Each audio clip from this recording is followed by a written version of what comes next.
Bonjour, bienvenue sur Sudo Canard. Dans cette vidéo, on va revenir sur une des grilles classiques de la phase qualificative suisse pour le championnat du monde qui n'aura pas lieu. La grille est signée Roger Kohler, 40 points. C'était pas la plus difficile des grilles classiques, c'était pas la plus facile non plus. Et pendant l'épreuve, je l'ai terminée et mon résultat était faux, donc on va voir si aujourd'hui j'y arrive mieux. Alors déjà 9, 9 et 9, j'ai un 9 ici, qui me donne un 9 dans l'une de ces deux cases. 2, 2 et 2, j'ai un 2 là. Et ça me donne un 2 dans l'une de ces deux cases. D'accord. Le 5 n'est pas là, il n'est pas là non plus, donc dans cette colonne, le 5 va là. Et il ne me donne rien de plus, ce 5, je remarque c'est 4, je vais avoir un 4 parmi ces deux cases. Le 7, j'ai un 7 par ici. Et j'ai aussi un 7 par là-haut. Donc, beaucoup de notations de coins. Les 1, j'en ai un par là.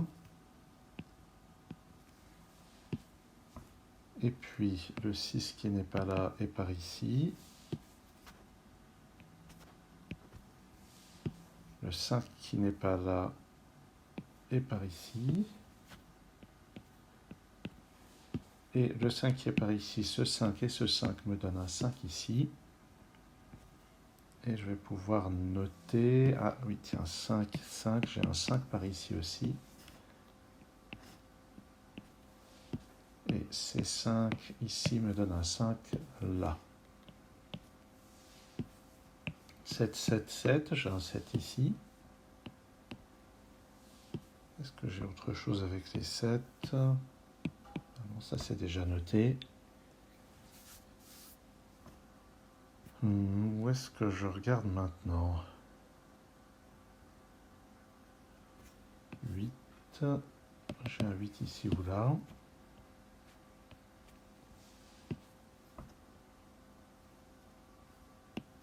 Ça j'ai déjà regardé. J'ai un 1 ici ou là.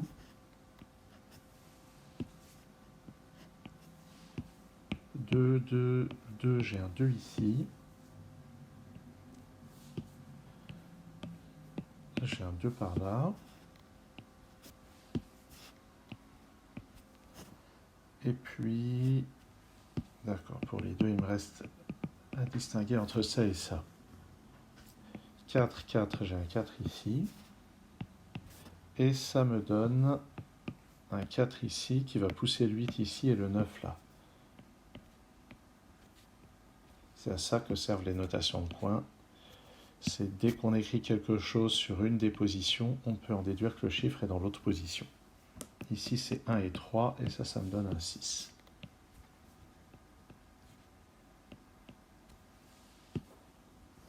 Ensuite, je vais avoir un 6 ici ou là, je ne sais pas si c'est la peine de le noter. Là-dedans, il me manque 1, 3 et 8. Le 8 n'est pas là. Donc, qu'est-ce que je vais noter ? Comme ça.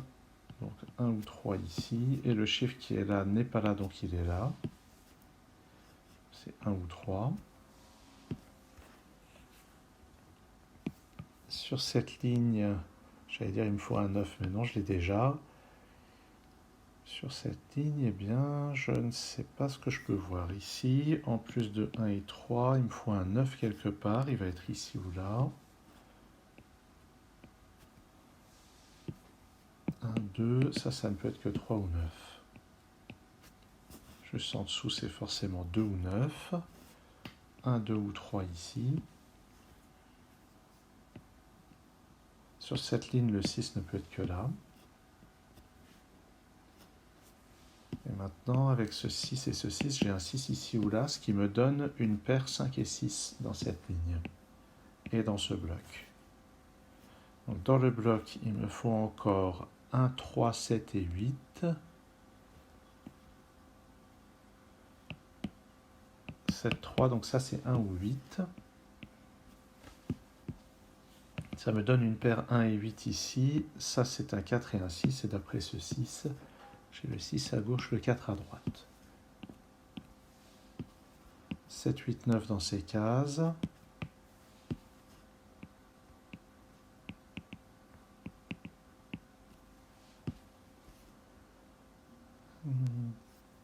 4, 4, j'ai un 4 parmi ces deux cases.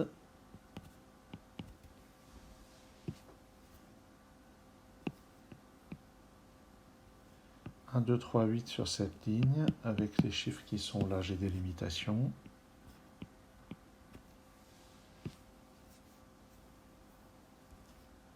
Ces trois cases, c'est 5, 7 et 8. 5, 8, ça c'est un 7. J'ai donc une paire 5 et 8. Et les trois chiffres restants sur la ligne sont 3, 7 et 9. Donc ici, d'après le 3 et 9, c'est un 7. Et j'ai 3 ou 9 ici.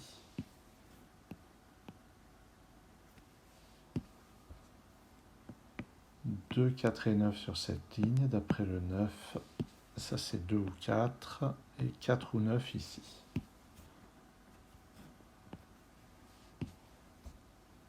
Il y a comme une roue qui tourne ici. Ah, là, c'est sûrement pas utile pour résoudre le problème. Parce qu'effectivement, on peut choisir ce chiffre et ça va à peu près tout débloquer. Mais je vais profiter de ça pour montrer une configuration intéressante. Ici, je ne sais jamais comment ça s'appelle, je crois que c'est XY Wing. Ça apporte sûrement plusieurs noms. Et le principe, c'est quand on a ici deux chiffres, et que ces deux chiffres vont être, ou disons quand on a ce qu'on appelle un triplet tordu, un triplet 3, 8, 9, avec ici donc 3 et 8. Ici, le 3 et le 8 sont chacun avec le 9. Et le principe, c'est que, puisqu'ici, j'ai le chiffre 3 ou le chiffre 8, et bien forcément, une de ces deux cases va abriter un 9. Ce qui fait que là, il ne peut pas y avoir de 9, et là non plus. Ce qui va donner énormément de choses, puisque ça nous donne directement le 4 ici. Mais en fait, il n'y a pas besoin de repérer ça, puisque dans cette colonne, il nous faut 2, 4 et 8. Et d'après le D8 ici, j'ai un 4, ce qui me donne ce 2, ce 8, ce 3, ce 9, ce 4. Pas de 9 ici, donc le 9 là. Maintenant, ce 3, ce 2 rebondissent pour nous donner tout ce qu'on a là.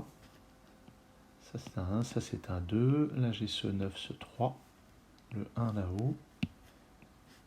8 et 3. Et 1. Pas de 1 là. Ensuite, sur cette ligne, il me reste 7 et 8. D'après le 7 qui est ici, j'ai un 8 là. Donc 7 et 8 comme ceci.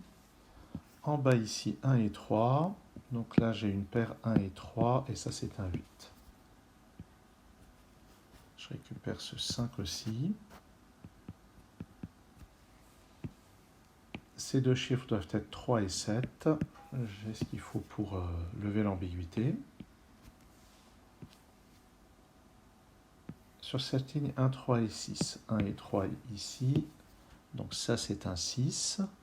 Ça, c'est un 1, d'après le 3 qui est là.